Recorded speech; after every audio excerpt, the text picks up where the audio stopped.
Di beberapa waktu sebelumnya sebelum Konstantino dibunuh oleh Roman Dimitri, dia yang mendengar langsung kalau Markis Belfir tidak membutuhkannya lagi pun langsung Roman mencengkram kepalanya.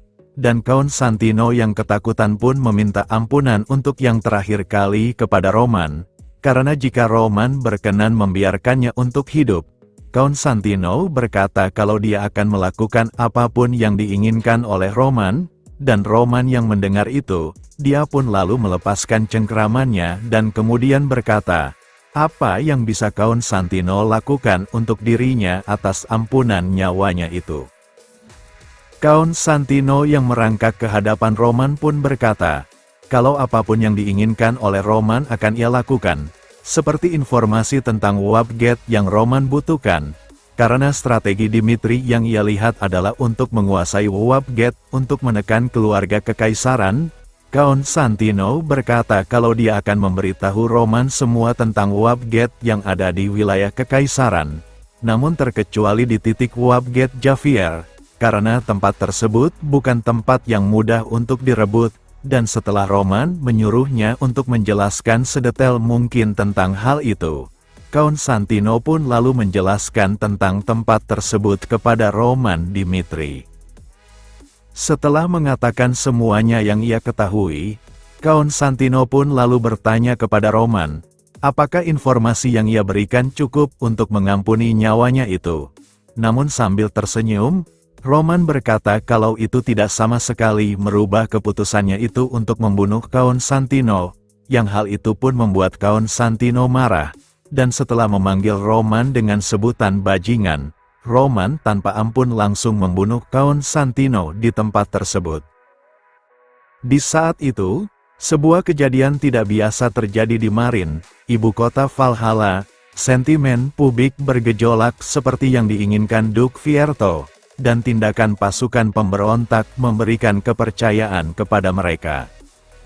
Di tempat tersebut, terlihat penduduk Valhalla pun berbondong-bondong pergi ke istana kekaisaran Valhalla, karena mereka sudah tidak bisa tinggal diam, kalau kaisarnya itu telah mengambil jalan yang salah, dan demi negeri Valhalla yang mereka cintai itu, para penduduk pun mencoba untuk meluruskan negerinya itu dari jalan yang bukan seperti Valhalla yang mereka ketahui.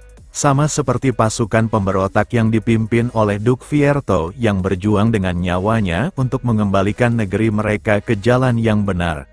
Mereka yang sama sebagai penduduk Valhalla pun dengan lantang menyuarakan apa yang ia inginkan seperti pasukan pemberontak yang dipimpin oleh Duke Fierto.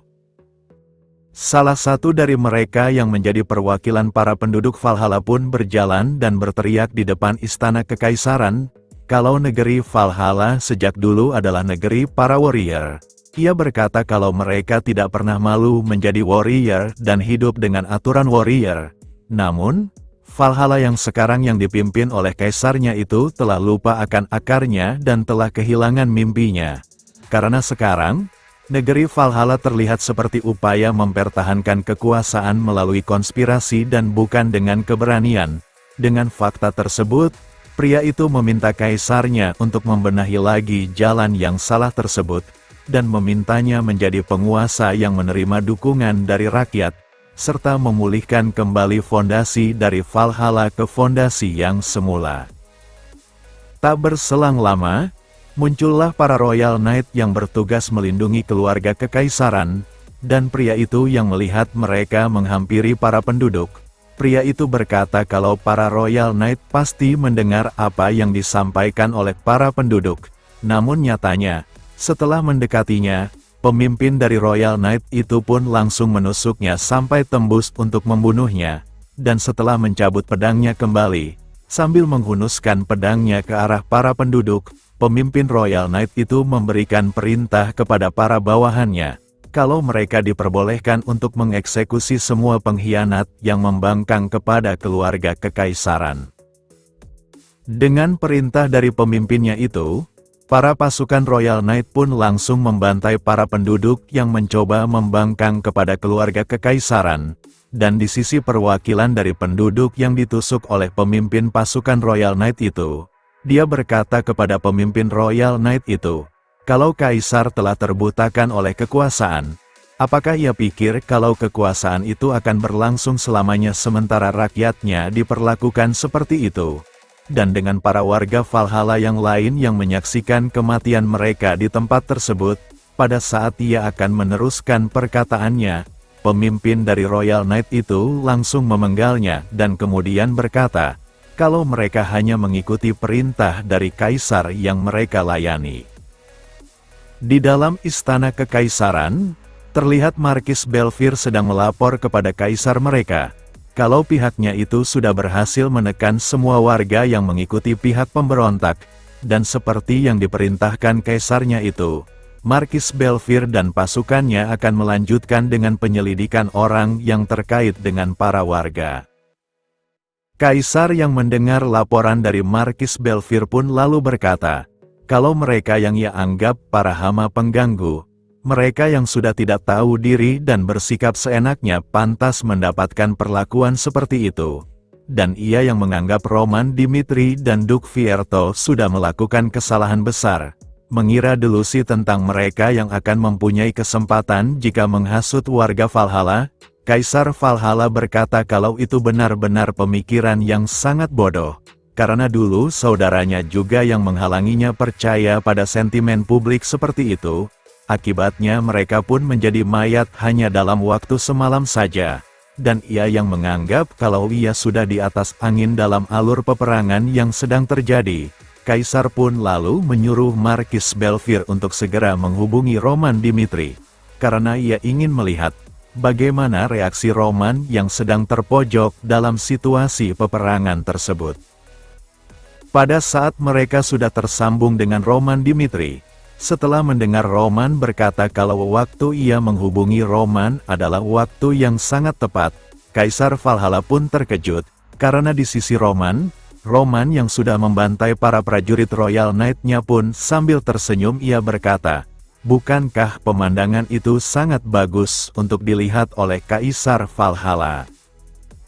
Markis Belfir yang sama terkejutnya pun dengan marah berkata, kalau orang gila yang ada di depannya itu sudah tidak takut oleh siapapun, dan di sisi kaisarnya itu, setelah melihat apa yang sudah terjadi pun lalu tertawa terbahak-bahak sambil bertepuk tangan dan mengapresiasi perbuatan Roman yang sangat luar biasa itu, karena sudah banyak orang yang menunjukkan permusuhan terhadapnya sampai saat ini, tapi tidak ada satupun yang membuktikannya dengan hal seperti yang dilakukan oleh Roman tersebut. Kaisar Valhalla mengakui, kalau Roman mungkin adalah orang yang lebih cocok untuk Valhalla, dan Roman yang melihat tingkah dari Kaisar Valhalla pun lalu berkata, apakah situasi yang terjadi benar-benar ia anggap sangat lucu, dan sambil menutup mulutnya, Kaisar Valhalla berkata kalau apa yang sedang terjadi ia anggap benar-benar cukup menghibur. Tapi meski menghibur dan mendapatkan kerugian atas apa yang Roman lakukan, Kaisar Valhalla berkata kalau itu semua masih dalam perkiraannya. Kaisar Valhalla berkata, apakah Roman berpikir jika Roman cepat mengurus wilayah Luenos, Port Bell, dan Santino, dirinya akan menarik pasukan untuk melindungi wilayah Javier, tempat Wabget berada?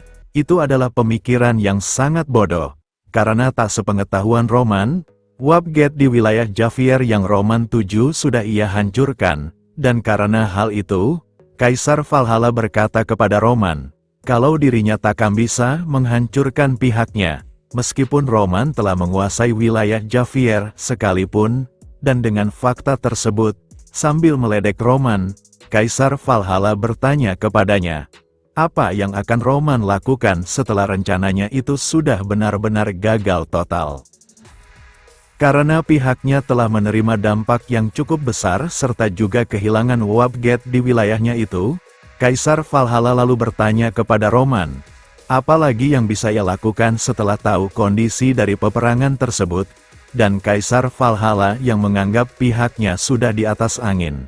Dia pun berandai-andai, pada saat di mana Dimitri runtuh, dan ia akan melihat sosok Roman secara langsung. Kaisar Valhalla berkata kalau ia benar-benar sangat penasaran, ekspresi macam apa yang akan ditunjukkan Demon of Dimitri saat wajahnya ternodai oleh kekalahan dan keputusasaan. dan dengan hanya membayangkannya saja, Kaisar Valhalla berkata kalau dia benar-benar sudah tidak sabar untuk melihat hal tersebut. 10 hari sudah berlalu. Tepatnya di wilayah Hernard, Count Gomez yang memimpin pasukannya untuk menghancurkan pasukan pemberontakan yang dipimpin oleh Duke Fierto pun menyuruh pasukannya untuk menyiapkan diri mereka dalam peperangan tersebut, karena di hari itu, mereka akan menyingkirkan pasukan pemberontakan yang ia anggap sudah mengambil jalan yang salah, dan dengan perintah dari Count Gomez untuk menyerbu wilayah yang diduduki oleh pasukan pemberontak, pasukan kekaisaran pun langsung menyerbu dan menaiki tangga untuk masuk ke benteng wilayah tersebut, dan salah satu dari mereka yang berhasil memanjatnya, pada saat ia akan melancarkan serangannya kepada pasukan pemberontak yang ada di depannya. Sebelum ia berhasil melakukan serangannya, Duke Fierto yang datang pun terlebih dahulu berhasil menyerangnya, yang hal itu pun seketika membunuh prajurit tersebut. Beberapa dari pasukan kekaisaran yang melihat Duke Fierto pun mencoba untuk menghentikannya, dan dengan perisai yang ia miliki, mereka pun berhasil menahan serangan dari Duke Fierto yang mencoba memukul mundur mereka, yang hal itu pun membuat Duke Fierto terlihat panik, karena pihaknya yang sudah mencapai batasan, yang sudah berhasil bertahan selama 10 hari tersebut, Duke Fierto pun beranggapan, kalau di pertempuran itu adalah pertempuran akhir bagi kedua belah pihak, dan mengetahui hal itu, meskipun dirinya harus mati di tempat tersebut, Duke Fierto berkata kalau ia tidak akan pernah berpaling dan menunjukkan punggungnya itu. Next, kita lanjut di part selanjutnya. Terima kasih.